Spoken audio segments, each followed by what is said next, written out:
It begins not with motion, but with stillness, a hush so complete you might hear the breath of the land itself. Laos waits for no applause. It reveals itself slowly, like mist unwrapping a mountain. You arrive, but the place does not rush to meet you. It asks you to pause, to look longer, to listen deeper. In the northern highlands, morning fog clings to forested hills, like memory to old stories. Sunlight spills through gaps in the canopy, turning dew into diamonds and silence into song. You walk a path where the air smells of wet earth, lemongrass, and distant firewood. The trail curves along rice terraces, carved like verses into the mountain's skin. Nothing here is flat. Nothing here is rushed. Even the wind takes its time. You pass a wooden home raised on stilts. Smoke curls upward from the roof. Inside, a kettle sings its quiet song over a charcoal fire. A child's giggle breaks the silence, then vanishes into the trees. Somewhere, a bamboo flute plays, not to be heard, but to exist. This is Laos, before the day fully begins. It does not wake with noise. It stirs gently, like a dream shifting under woven blankets. A monk walks barefoot past you, head bowed, alms bowl in hand. You lower your gaze, not from shame, but from reverence. His robe, orange against the soft greens and grays of the morning, glows like a flame not meant to burn, but to warm. Further down the slope, a stream meanders beside your path. It does not rush. It remembers. Stones smooth from centuries of passage line its bed. You pause at a bend where prayer flags stretch between two trees, faded but fluttering. No words are spoken, and still, everything here speaks. Welcome to a narrated discovery, where we travel without hurry, where each country is a whisper worth hearing, and every silence holds a story. In Laos, you do not explore, you receive, and what you receive, if you're quiet enough, might change the way you see the world.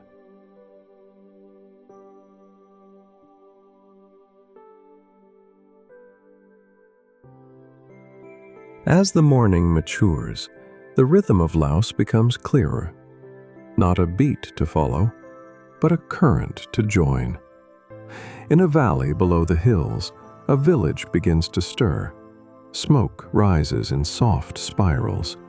The scent of sticky rice, steaming in bamboo baskets, drifts through open windows. Chickens scurry across dusty courtyards. A dog stretches in the sun, unconcerned, unbothered. You walk slowly through the village, greeted not with words, but with glances, curious, calm, and kind. No one demands your presence, yet somehow you are seen. A woman pours tea into a small ceramic cup and sets it on a low wooden table. She doesn't look up. She knows you'll understand. This is hospitality without spectacle, generosity woven into the everyday. Nearby, an old man tends a garden, barefoot in the soil, hands moving with the memory of seasons past. He hums softly, the tune blending with birdsong and the wind's soft murmur through banana leaves. Every motion is unhurried, every pause intentional. Time here is not spent, it is shared. At the village's edge, a wide field opens. Water buffalo stand like statues in the golden light, their breath rising in clouds. Children run barefoot along the embankments, chasing each other with reeds, their laughter light but never loud.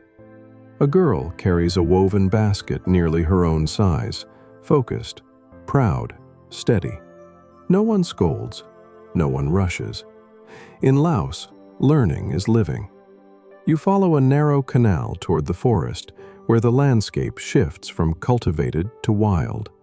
Ferns unfurl beside fallen logs.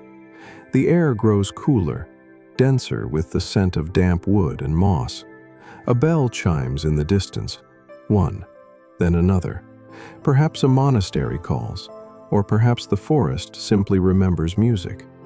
Everything you pass seems content to be exactly as it is, and you begin to wonder, what would your life feel like if you did the same?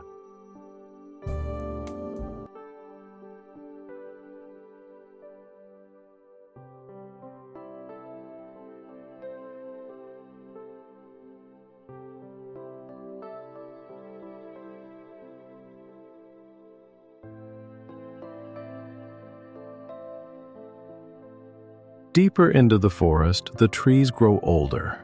Tall dipterocarps rise like columns of a forgotten temple, their trunks wrapped in vines and thyme. The path narrows, but the air widens, filled with the scent of resin, wet bark, and unseen flowers that bloom only in shadow. Light filters down in delicate beams, making even dust feel sacred. You come upon a clearing where a small stilted monastery rests, half hidden by foliage. Its roof is carved with serpentine guardians, weathered by decades of rain. Golden trim peeks through the green, not to boast, but to glow. Wind chimes tinkle from the eaves. The silence here is not empty, it's attentive. Inside, saffron-robed monks sit cross-legged, eyes closed, back straight. A candle flickers beside a bowl of rice. A young novice places a lotus on the altar, his hands trembling with the weight of intention. No ceremony, no spectacle, just reverence, so thick it humbles the air. You sit outside, leaning against a wooden pillar. Cicadas rise in waves. A breeze stirs the leaves. Somewhere nearby, a bird calls with a tone like a question left unanswered. The forest does not rush to reply. It has already spoken, in moss and root, in rhythm and breath. As you move on, the land descends again, revealing a river, wide, slow, bronze in the afternoon light. A ferry made of bamboo poles drifts silently across, guided by a rope tied between banks.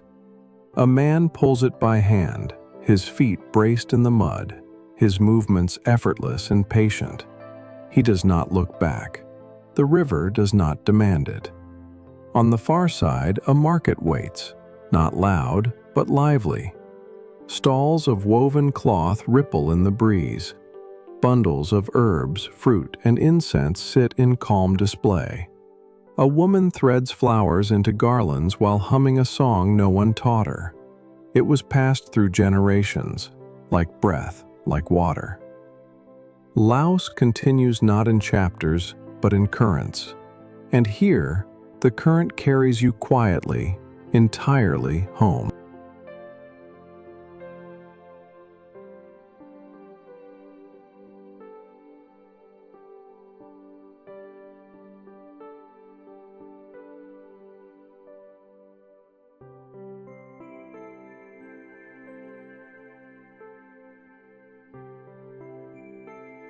Evening approaches, not with a fall, but a settling. Light softens into amber, casting long shadows across temples and fields. The river reflects the change first, its surface turning from gold to glass, broken only by the slow glide of a fisherman's paddle. You follow the sound of a bell, deep and rounded, to a hilltop where a temple watches the valley below. The steps are worn smooth by feet that came not to climb, but to kneel. Statues of the Buddha sit among bougainvillea and crumbling brick, their faces calm, not from forgetting, but from knowing.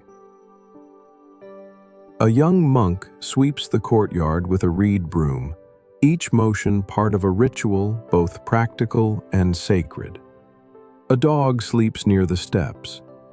Incense curls through the air, weaving itself into memory.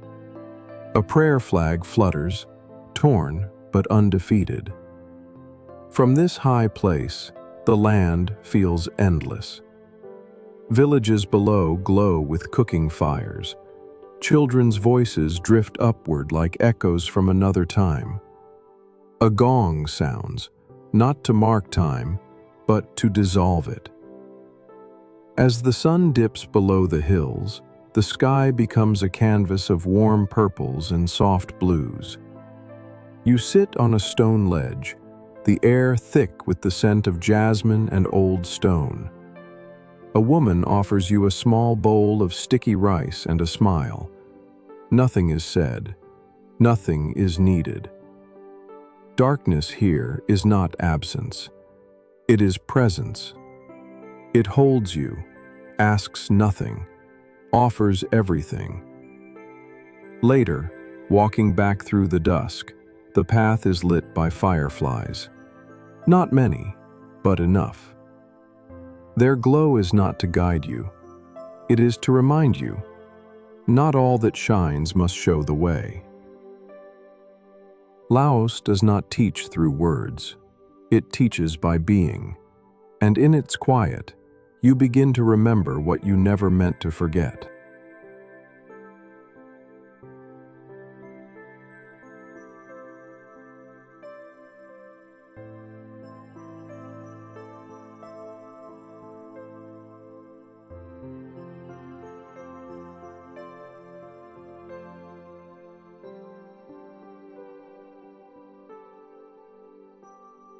Night in Laos is not empty. It is full of breath, the kind of breath the land takes when the world has gone to sleep. From the hills to the rivers, the whole country seems to exhale. You feel it in the wind, cool, slow, alive with secrets.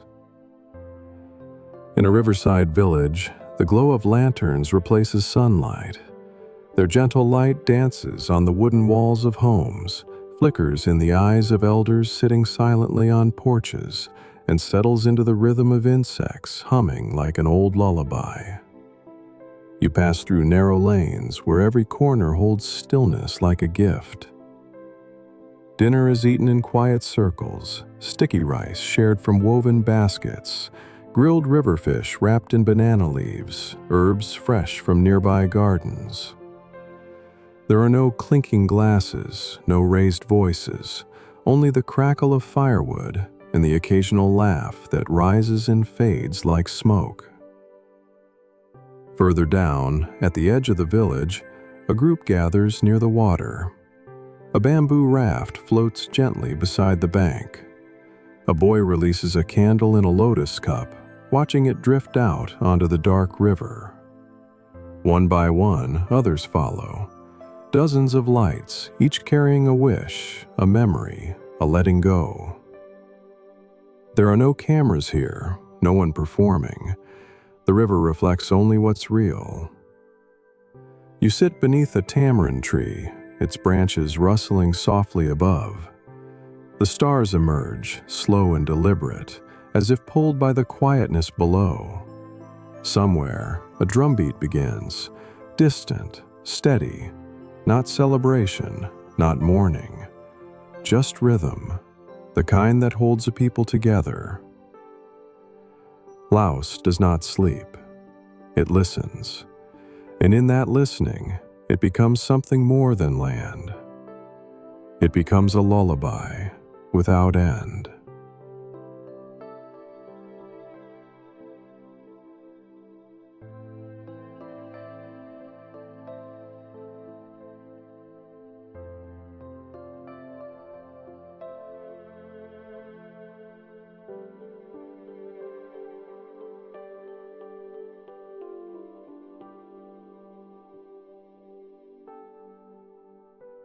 Morning returns like a gentle tide, not rushed, not announced, just there.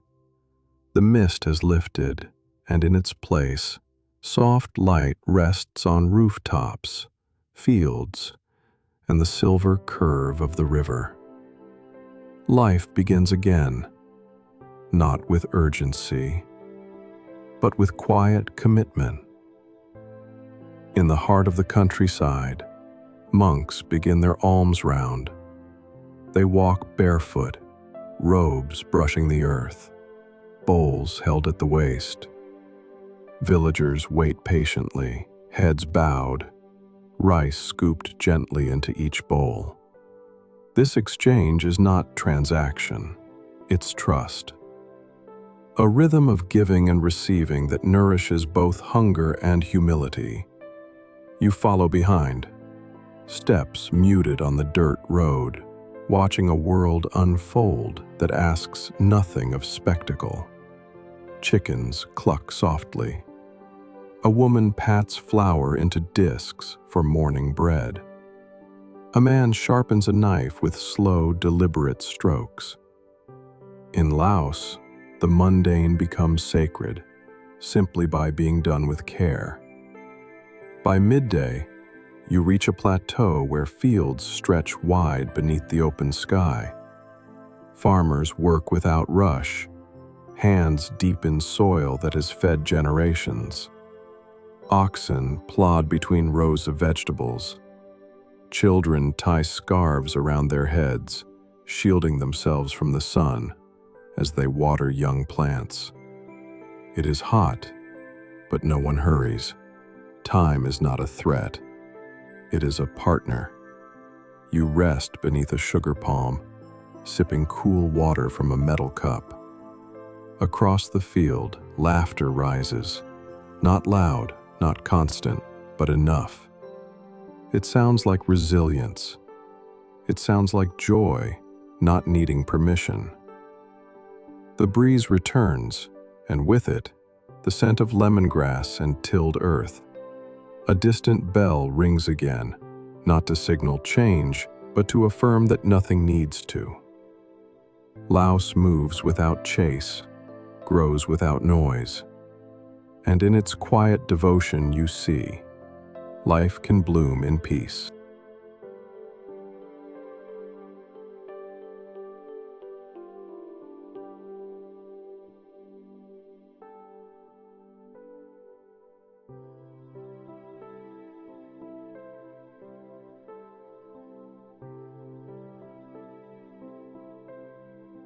In the southern reaches of Laos, the land splits and scatters into islands, 4,000 of them, scattered like petals across the Mekong.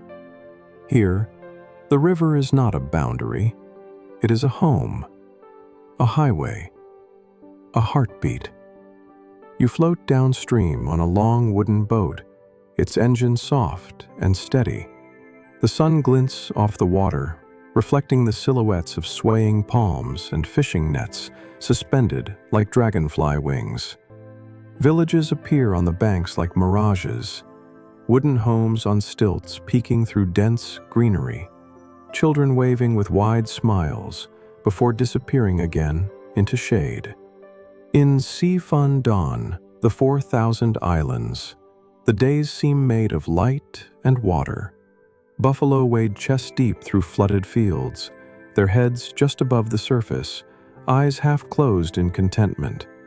Hammocks swing between trees where people rest, not because they are lazy, but because they know the value of stillness. You disembark at a quiet shore where time appears to have stopped.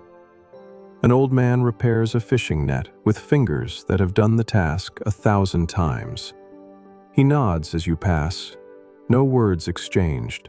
A dog naps beneath the canoe. Somewhere, a wooden bell clunks softly in the wind. Nearby, a small wooden bridge leads you to a monastery nestled among the palms. A novice monk sweeps fallen leaves from the temple steps, his movements precise, unhurried. The only sounds are birdsong, the soft clink of a broom against stone, and the river's eternal murmur. Even here, where the land is scattered, the feeling is whole. Each island, its own breath. Each moment, its own arrival. Nothing chasing, nothing chased, just being. And in this floating world, you realize, you don't need to find everything. Some things find you when you finally stop searching.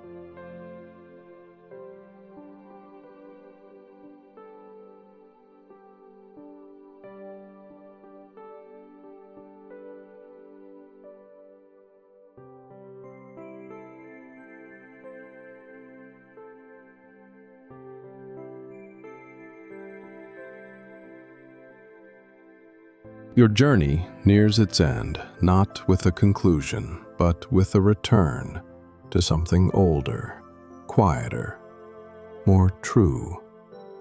In the ancient city of Luang Prabang, cobbled streets wind between faded colonial walls and temples draped in gold leaf. The air smells of incense and warm bread. The past is not behind you here. It walks beside you.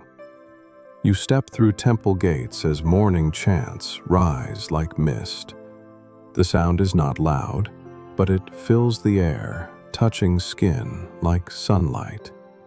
Inside, walls are painted with stories, scenes of compassion, of struggle, of surrender. The figures are worn, but their spirit remains. Outside, the city hums gently. Orange-robed monks walk beneath frangipani trees. A bicycle rolls past, its bell ringing once, politely. A street vendor fans charcoal beneath a rack of skewered meats. It is not performance. It is rhythm. Luang Prabang moves with the grace of someone who knows they are being watched, but does not need to prove anything. You climb the steps of Mount Pusi as the day leans toward dusk. At the summit, golden spires catch the light like fire trapped in stillness. Below, the Mekong and Nam Khan rivers curve like arms embracing the city. You sit in the quiet, letting the view settle into you. A final gong echoes across the rooftops. One tone, no more. The sun sinks, and with it, the need for questions. You don't need to know everything. You've seen enough to remember what matters. Laos does not demand. It invites. It doesn't dazzle. It endures. And as you begin the journey back, you carry nothing but silence, the kind that grows, not empties, the kind that stays.